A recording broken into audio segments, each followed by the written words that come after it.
Hi everyone. So let's have a quick demo on setting up Spark on Windows and trying out the Spark's interactive way of working. For this, first thing is you will have to download Spark. Now you can just go to Google and type Spark download. And once you click on this link, it shows you a Spark release, a package type which says pre-built. So we will have to get a pre-built Apache Hadoop related Spark. So here I will choose say Spark 2.4.3 and I will choose pre-built for Apache 2.6, and then I can just click and download on the Spark 2.4.3 bin Hadoop 2.6 tar file.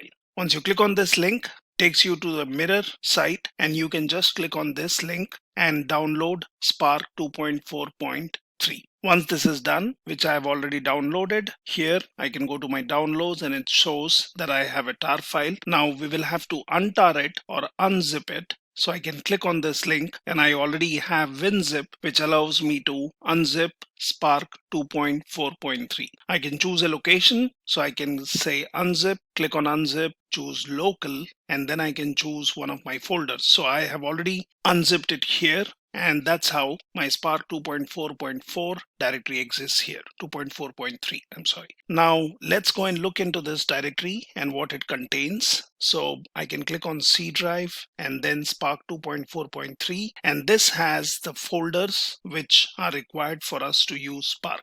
If you look in bin, we have different applications and commands which we can use. And if you also see, I would have added one of the utilities here. Either we can have the Winutils because Spark will need Hadoop and we are planning to use Spark on Windows. So what we need is this. So I have in my desktop a Hadoop directory which has a bin folder, and here I have downloaded a Winutils executable file which you can always search on internet, and you can say download Winutils.exe for Spark 64-bit, and then you can find the link from where you can download this. For example, we can click on this and here we can search for Winutils. So here we have the link. I can open this link in a different tab, and this basically shows me Winutils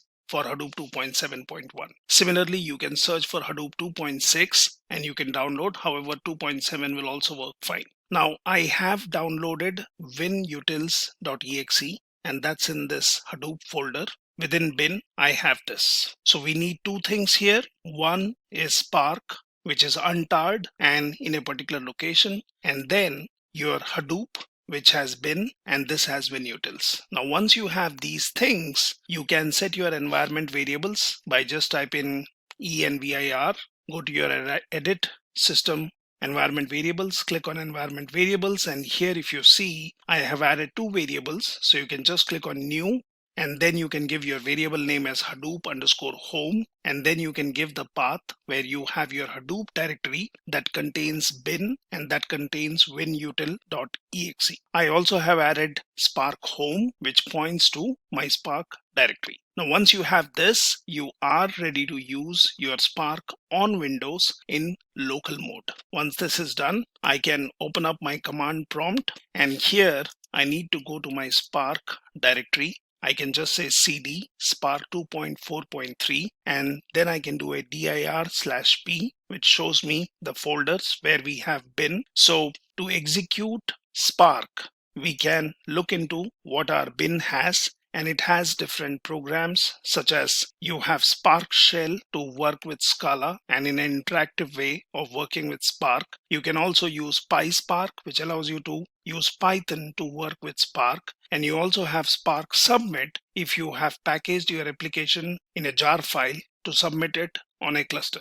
So in this case, we would be using Spark in a local mode. So let's use Spark Shell and test it. So I can just say Spark Shell in this way to start my Spark in an interactive way. Now based on the path which you have set for your winutils.exe and Spark Shell, you should be able to use Spark. So it says, welcome to Spark version 2.4.3. It also shows that Spark context, which is the entry point of your application, is available as SC, wherein it is connecting to master as local and it has an application ID. It also shows you a Spark UI, which you can look at, and it says Spark session is available as Spark. So if you're interested in working with Spark core, that is with RDDs, we would be using Spark context. And if you're interested in working with Spark SQL, that is data frames and data sets, then we can be using Spark session. So let's try it out.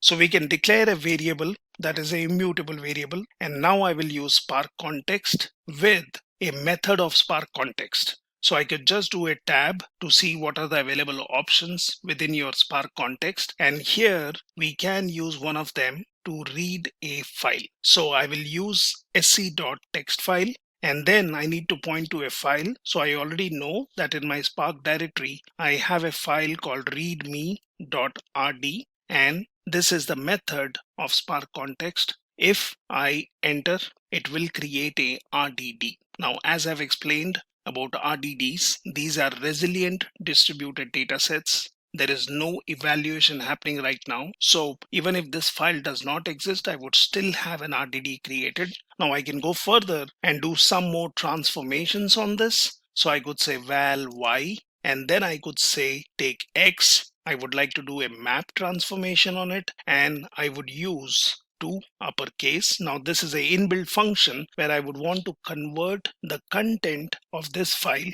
into uppercase. When I hit on enter, it again creates an RDD, and this RDD is basically a child RDD of the parent RDD created by text file. Remember, here we don't have any evaluation happening or any execution happening. It is just transformations which will lead to creation of further RDDs. Now we can invoke an action to see the result, and whenever you invoke an action, it will trigger the execution of your DAG starting from your first RDD till the last transformation you did before invoking an action. So I could just say count to see how many lines it has, and once I do this, it says input path does not exist. It is not able to find a file in this location. So this clearly explains that there was no evaluation happening when we did this, when we tried to read a file, and neither when we did a map transformation.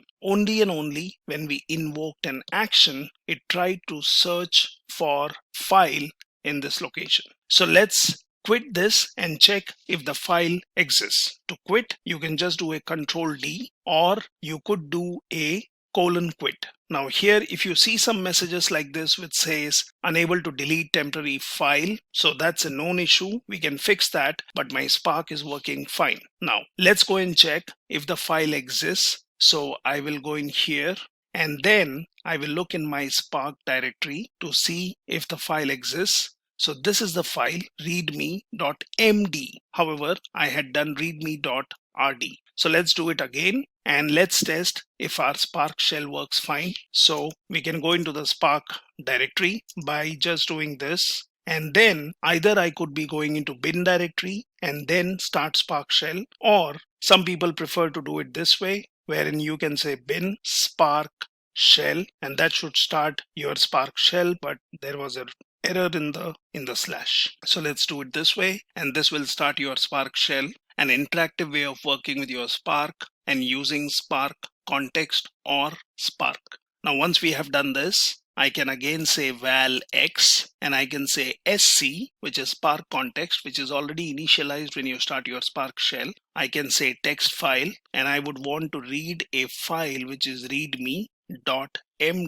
Now we know that this file exists. However, the checking of the file existing or not, that means an evaluation, does not happen when you do a transformation or when you use a method of Spark context. It just creates an RDD. Click on this, and this has created an RDD of string. Now we can do further transformation on X by saying map, and then I can say I would want to convert the content into uppercase, and that's also done. Now finally, let's invoke an action which will trigger the execution of my tag which contains these RDDs. So I could just say y, and I could say take 10, and I could say for each print ln, and this should be able to invoke an action, and it shows me the result from the file which is converted into uppercase. Remember, if I do a y.count, which is another action, it will trigger the execution of DAG right from the beginning where the first RTD was created.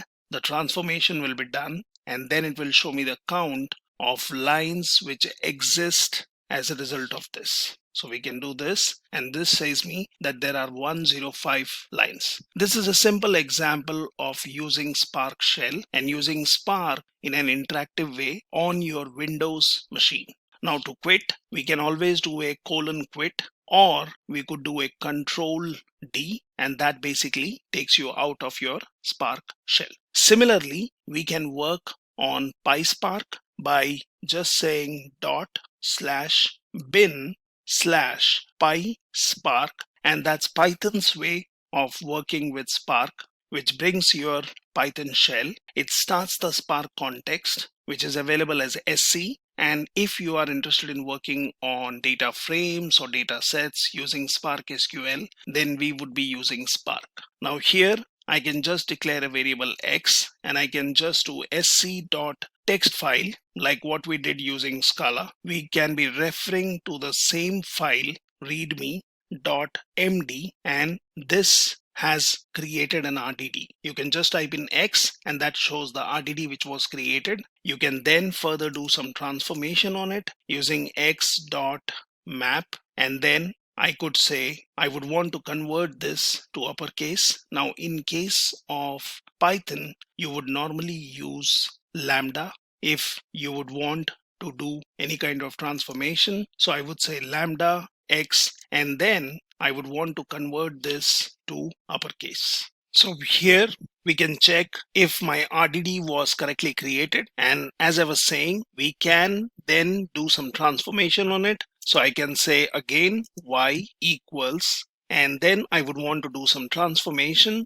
on x. I would say x.map. So in case of Python, as I explained, whenever we want to use an anonymous function or we want to do some transformation, then we can pass in the function to the transformation. So here I can say lambda, and then I can just say line, or I could say x or a, whatever that is, and I could say line. I would use an inbuilt function that is upper, which should convert the content of x to uppercase. Now remember, we are just doing some transformations here. So if I click on y again and if I enter y, it will show me that that has created an RDD. To see the content, I can just say y.collect, and that should show me the content of first few lines, which is converted in uppercase. So this clearly shows that we can even use Python to work with Spark by using PySpark. Now to quit this, we can just say quit, and that should take you out of your PySpark shell. So this is how you work on Spark Shell or PySpark on your Windows machine. So this has a local Spark setup, or basically Spark running in a local mode, and you could be using the interactive way of working with Spark. Now if we have packaged our application in a jar file, then I could be using Spark submit to submit my application. How do we do that? For this, we can basically bring up one of our IDEs. So in my case, I'm using Eclipse, and I can get into my Eclipse. Now there are two options here. One, we can be writing code in your IDE, that is Eclipse. We can be compiling the code based on the Spark related jars, and then we can run our application from IDE, which would interact with your Spark. That's one way. The second way is we can use packaging tools like SBT to package our application as jar, and then push the jar to your local Spark or a Hadoop based Spark, and then run it using Spark Submit. Now this is a simple sample application for which I have set up certain things here. The first thing is, when you have downloaded Eclipse, for all the people who are new, they might have to add the Scala plugin. Now, if you see here in my Eclipse, it shows up Java perspective and it shows Scala perspective. Now, how did I get this? You can click on help and you can say install new software. And here you can say add, you can say Scala IDE, and then you will have to give a link from where you can get the Scala IDE. How do I get that? So I can go to my browser and I can say scalaide.org. And once you go to this link, just scroll down, click on stable, and that shows you different releases for your different IDEs. Now for Eclipse, although this shows for Oxygen and I have Eclipse Neon, but that works fine. You can just copy this link, and here, once you have copied the link, give the location here, and you can say OK. Now once you do that, it shows you different options from where you can choose Scala IDE for Eclipse. Now in my case, it is already installed, so these options don't show up. However, if you do not have this option, for example, let's choose something else. Say I will say Scala search, and once I do this, next gets activated. So Scala IDE is already installed in my case, so I can click on next, and this should basically get Scala search plugin also, which can be added to my Eclipse. Now once this is done, you will be prompted to restart your Eclipse, and then you should have your Scala perspective. So for now, I'll just cancel this because I already have my Scala IDE.eclipse. So this is done. I'll just do a cancel here. Now once you have your Scala IDE or Scala plugin added to your IDE, you can always click on this icon here, and here you can just double click on Scala. That will open up Scala perspective.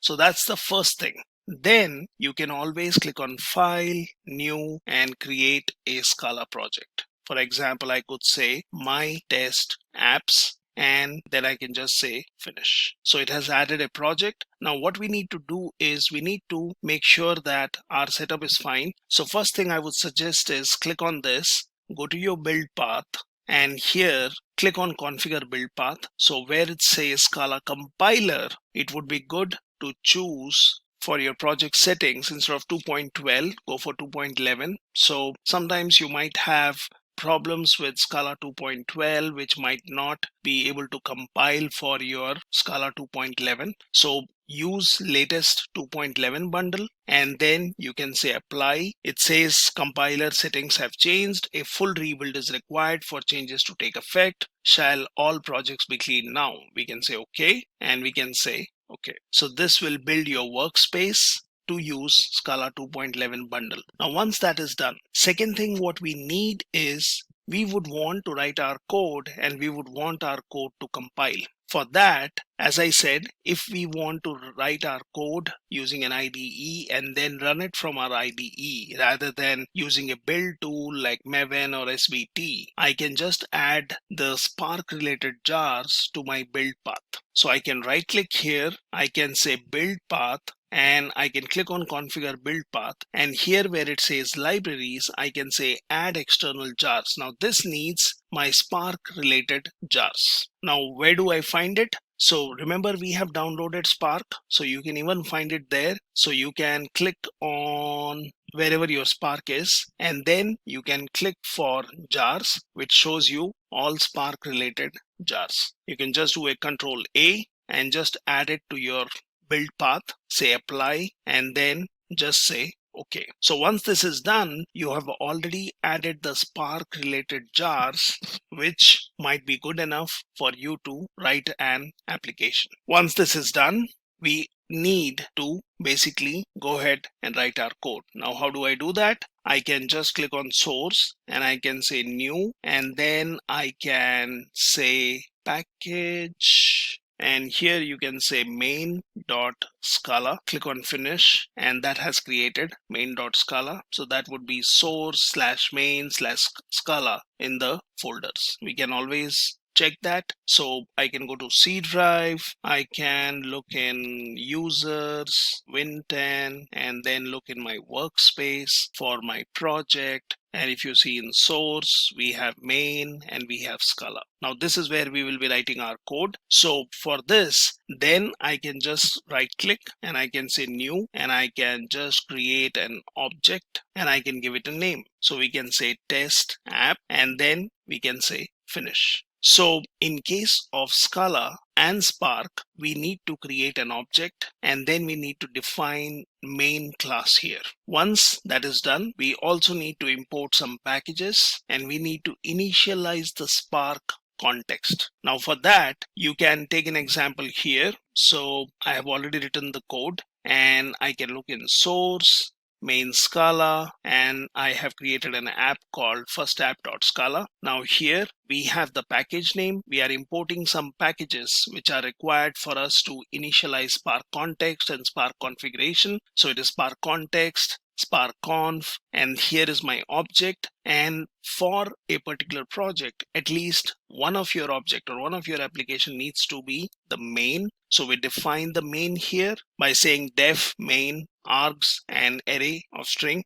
Then we need to basically define our Spark context. So I'm creating a configuration object here and then I say new Spark conf. I'm setting my application name to Hello Spark. And then this is very important. If you intend to run your Spark application either using Spark Submit or from your IDE, you need to specify your master as local. Now that could be given with one thread or multiple threads. So this is my configuration and then I initialize my Spark context pointing to my configuration. So this is the most important part here. Now, if you see, this is something which I showed you in the command line. So I'm doing a val x and I'm pointing it to a file in my project directory, which is abc1.txt. So this is just to make sure that you are giving a Windows path and you're giving the right escape characters. Now, if you intend to run this application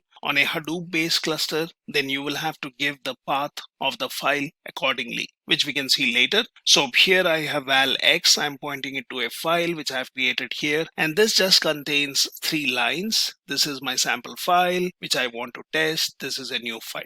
Now here I've created a variable called x. Further, I would say val y and I would use Spark context method text file like what we did in an interactive way, and I'm pointing it to x. I'm also using some extra features like caching so that I can cache the RDD which gets created. Further, I create a variable called counts and then I do a flat map transformation on y, where I would split the content based on space. I would do a map transformation where I would get every word from the file and map it with number 1. And finally, I do a reduce by key operation. Once this is done, I do a saves as text file. Now I could do a collect, I could do a take, I could do a count, and I could also do a save as text file where I would want my output to be saved in this location. Plus I'm using a Java utility to append a random number to my output directory. Finally, I do a Spark context stop. So this is my application, and if you see here, my application completely compiles because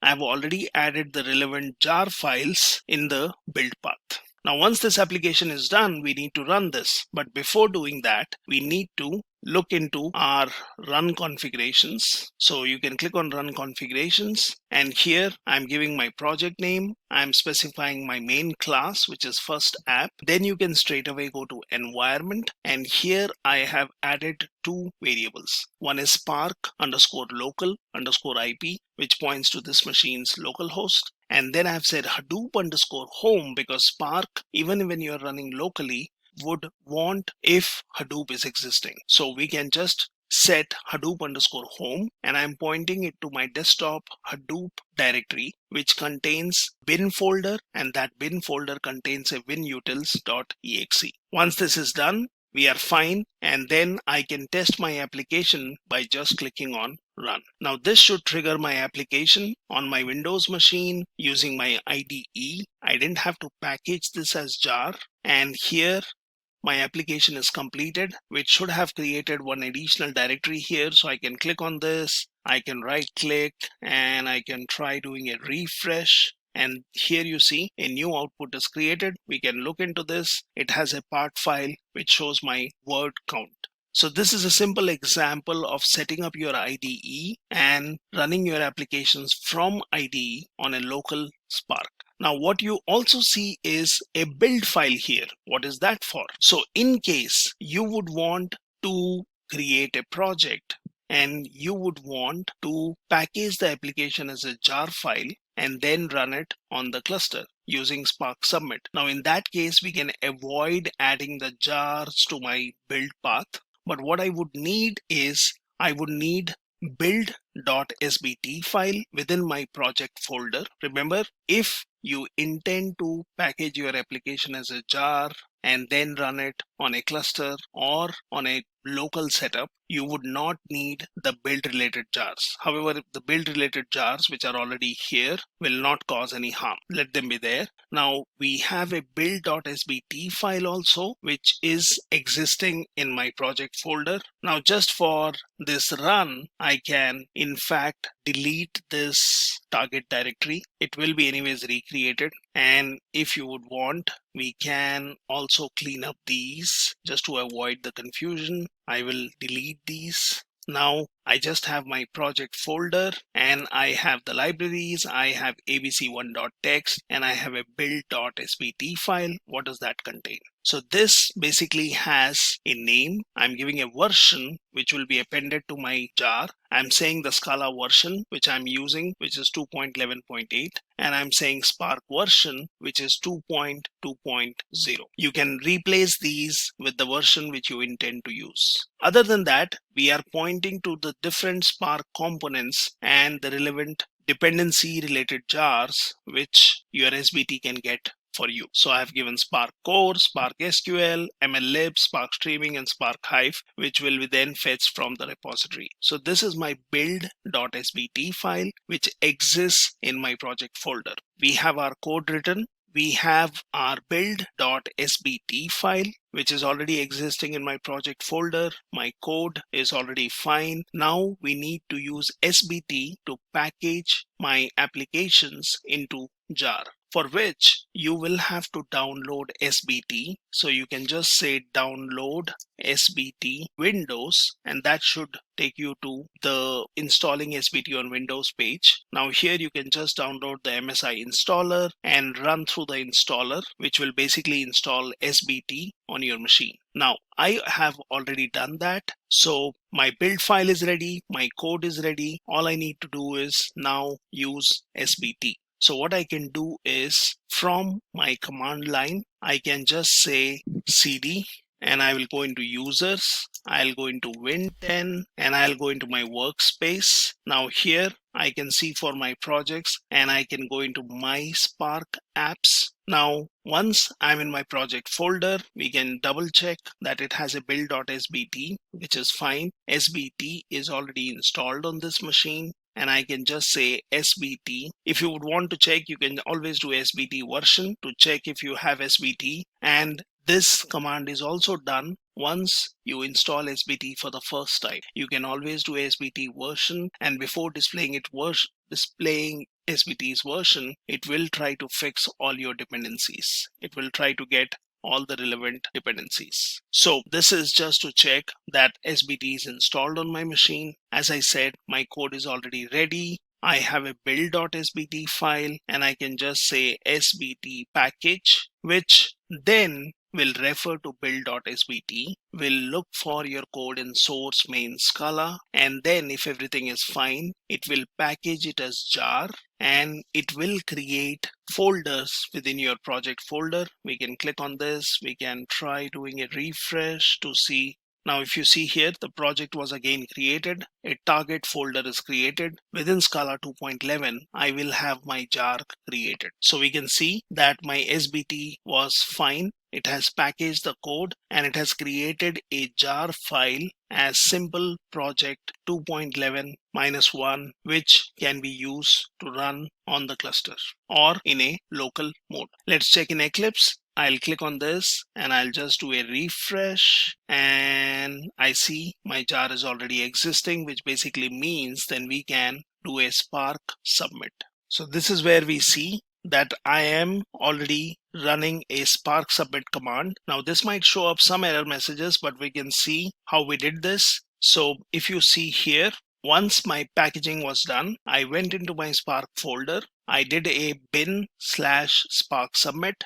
I mentioned my jar file, and then I said my class main.scala.firstApp. So this is my app, and this is how I'm using Spark Submit to submit an application which is running in local mode. So we can see further if it starts processing. So here it says created local directory, then it starts an executor on local host. It goes for execution, and then if we see further, we could also see it will add our jar to the class path, and then finally it should be doing the execution. Now, if there is any error message that might be related to your file not being deleted, or if there is any problem with executor, so we can basically come back and check here if there was any specific error. So the error was that it tries to delete a temp directory, but it does not have the permissions, so we have not done that. But